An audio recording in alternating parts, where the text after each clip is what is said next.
Hey guys, what's going on? Welcome back. So, ever since I did my Ezra Annihilate video, you guys commented that Asajj Ventress was among characters that could hit way harder than Ezra. In fact, you guys dropped so many comments about it. It's like, wish I had $1 for every time you guys commented on this. But anyways, we are actually going to be trying her and Ezra together in a tank raid. We're going to be seeing which character can actually annihilate better. So let's go ahead and get into the setup for this team. I'll talk about what you want for Asajj and what you want for Ezra too. So let's go ahead and take a look at their characters. We'll talk a little about the team, and then we'll go into the raid fight, and we'll do a contest to see which character is better. So you can see here, I've marked the 5 characters we'll be using in the raid here. I've got Commander Luke, Asajj Ventress, Ezra Bridger, Grand Admiral Thrawn, and BB-8. And really, the only character that you really can vary out here is going to be Commander Luke. You'll want Grand Admiral Thrawn for his ability that will generate protection on the allies. Ezra and Asajj, of course, are going to be our 2 annihilators, and BB-8 is going to be throwing out all the buffs with his Illuminated Destiny. So let's take a look at Asajj first, and you'll see I'm running crit damage and crit chance. Actually, I'm just running crit damage on her. I don't really have to run crit chance on her. We'll talk about that in detail here in a moment. But for her arrow, I have now you f***ed up! Speed. You can probably throw offense on that. I got offense on the cross and offense secondaries throughout her mods. So that's going to be key here. You want to make sure she gets a lot of damage in. You can see that her physical damage is starting out at 2786. And what we're actually going to do is I'm going to go ahead and put a counter down in the bottom corner here. We're going to count out how much offense she's gaining throughout this entire fight, and that is because of her unique rampage, and I've got a Zeta on it. And with that Zeta, she gains 5% offense, or no, sorry, with that Zeta, she gains 15% offense, crit chance, and 5% max health stacking until the end of the encounter. So for Phase 4, you have 3 turrets and you have the 2 B2 troopers. So when you kill each of those for the topple, that's going to be 75% bonus offense she's going to get per topple. So that's going to really stack up her offense pretty quickly. So you'll see in that counter, we're starting down at 2786, and as she defeats enemies, you're going to see that offense counter go up, and you'll see just how much offense she's going to have here at the end. So that is what you want for Asajj. You don't necessarily have to have the Zeta for her rampage here, but it's going to make it much easier for her to ramp up that damage pretty quickly. She'll still get 10% bonus offense and crit chance without the Zeta. So it's not really required, but sort of like a time saver, just helps you kill the tank faster. Now with Ezra, I'm going to be running crit chance and crit damage on him. And for him, I've got speed on the arrow, crit damage on the triangle, and offense on the cross. Really the same mod setup as Asajj. We're really going to be maximizing the amount of damage here, but you do want them going fast at least a little bit. For Asajj, you can put offense on her arrow instead of speed, but otherwise it's going to be the same setup.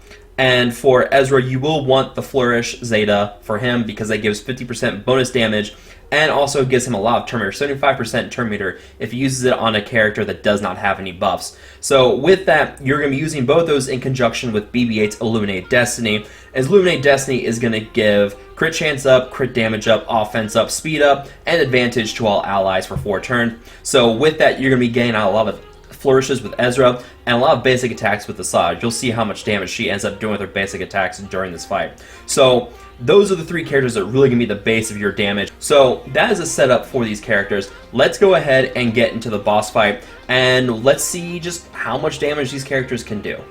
Okay, so what you're going to want to do is you want to take out the B2 droids first. You're going to let the tank move a couple of times, and that's going to be okay. You're going to whittle them down if they don't dodge, because that's fantastic. Seriously, what's up with the turrets dodging like that? And there we go. So we got 1 topple down now. So we're already starting to stack up the damage with Asajj here. So not going to be too bad. Alright, so Asajj right now, 32,000 on her basic attack. We got the buffs up from BB-8. Ezra, what can you do? 58,000. Alright, cool. We got 58,000. And Asajj, 40,000. Alright, so you can see we're already getting some pretty good damage competition here. So you're not going to do much damage in the first couple of topples. That's going to be fine. She did pretty much half the turret's health right there with just that one AoE. 43,000 on her basic attack. So we're already doing pretty good. Once you get past that first topple, it gets much easier for your team, and it does not become as much of a problem. 51,000 now on her basic attack. Ezra does 60,000. So Ezra's still just a little bit ahead. Now, one other thing is his Watch and Learn ability gives 40% turn meter to both him and the other character if the other character is support. And guess what character is support? That's right, Asajj is a support-based class, which is crazy considering you can see how much damage she's already doing with her attacks. It's kind of crazy that she's basically a support character when her Zeta turns her into a incredibly nasty attacker. We're not going to be strong enough yet for Asajj to use her AoE to wipe out the B2s on the side. Another flourish here from Ezra, and finished off with an attack. It's over 9,000! From Asajj. You can see she's already doing 50,000, 51,000 on her basic attack. So you can see her damage is ramping up quickly. Get another Illuminate Destiny out with BB-8. And up to 66,000. At this point, Ezra is starting to fall behind. This is not looking good for Ezra. Ezra, I'm going to need you to pick it up here a little bit, buddy. Of course, it does help that Asajj does have her leadership here. I have her as the leader, so she has 40% additional offense on top of what we have already. Throw out another Illuminate Destiny, and can I get it? Oh, almost. But look at that. Another round, and there we go. AoE from Asajj, and everyone's taken out. Basic does 78,000 now, so it's quickly ramping up. You're going to start seeing she's going to be doing 1% damage each time she uses a basic attack. So it's going to start getting a little crazy here with Asajj. And we're going to keep going. We're going to keep fracturing. I don't know. You don't really have to use the fracture, but, you know, I do it because it's fun. Because who doesn't like seeing Thrawn do his Falcon kick, Falco punch with on the tank? So at this point, you just kind of... It gets a lot easier once you get past that first topple. Another Illuminate Destiny here. And we're going to regenerate some more protection on someone. Another Flourish. 60,000. Asajj does 75,000. Ezra, man, you're falling way behind. This is not good for. This is not looking good for Ezra. So you can see we did 8% damage in that last one, and now I am pretty sure that at this point you can use almost. We're almost there. She's getting there. I don't think she crit on that AoE. So let's slow it down. Let's see what she can do here. 45,000 on her AoE on each of the targets. And that's with the defense down on them. So she's looking good. Basic attack, 88,000. We're getting there. Ezra follows up with the 60,000. Ezra's disappointing now. I'm very disappointed in him. I think I'm never going to be able to use Ezra again. He's just completely useless now. Ezra, you're breaking my heart here, man.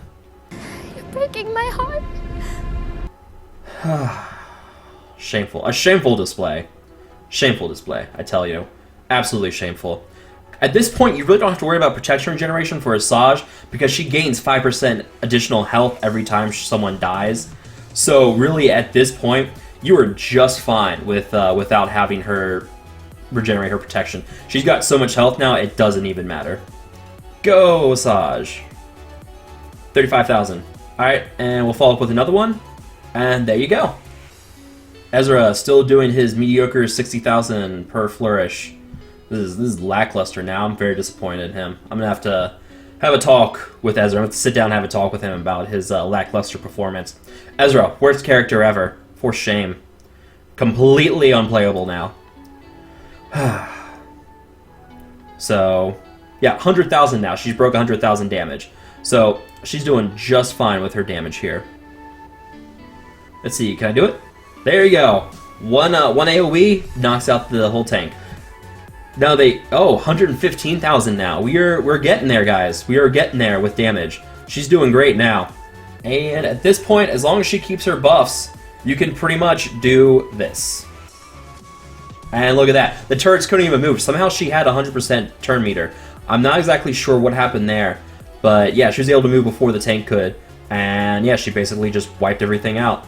So good on you, Asajj. 123,000 now.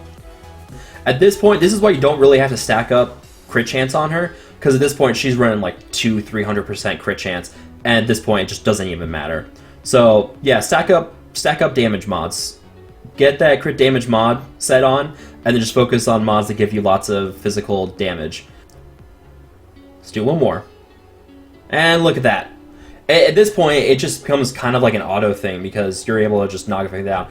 And Asajj does 136,000. And Ezra has done a puny 60,000 in comparison now.